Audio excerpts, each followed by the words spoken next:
Igan, panghimagas ang bibida ngayong gabi sa Midnight Express pero mura raw ito at pantapat sa pastillas de leche na pangmayaman lang daw nung panahon ng Kastila. Ang tanong ito, saang prutas gawa ang bersyong ito ng pastillas na gawa ng ating mga ninunong magsasaka? Darito na ang Midnight Express ni Mikael Daes. Mahilig talaga tayong mga Pinoy na lagyan ng twist ang mga banyagang pagkain na dumarating sa ating bansa. Kaya ang handa natin ngayong gabi, pastillas na saging. Tara! Nung panahon ng mga Kastila, tanging ang mayayaman lamang nakakatikim ng pastillas de leche dahil sa mahal nito ang mga sangkap tulad ng gatas. Sa kagustuhang magkaroon din ng panghimagas ng ating mga ninunong magsasaka, naisipan nila itong gawan ng sarili nilang bersyon, ang pastillas na saging.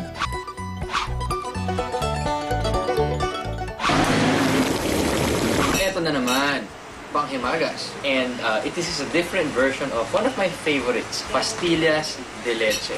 At ang mga pagkain natin sa Midnight Express, may mga kwento-kwento na. Kwento dito sa pastillas de saging ay namahalan ang mga Pilipino sa mga sangkap na ginagamit sa pastillas de leche dahil yun nga, gatas.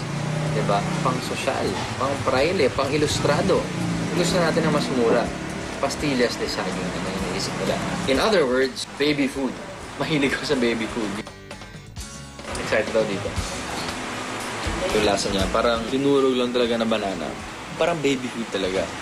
Ayun, nalasahan ko na may mga mani-mani. Siguro para maiba lang yung lasa na konti. But overall, simpleng panghimagas na masarap at matamis. At dahil may pastillas yung pangalan niya, parang may inclination akong sabihin na gusto ko na siya.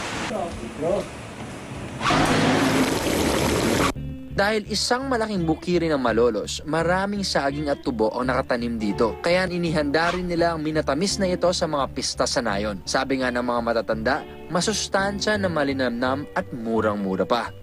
Kahit baby food pa yan, basta panghimagas at matamis, type ko yan. Ako po si Mikael Daes, this is Midnight Express. Good night!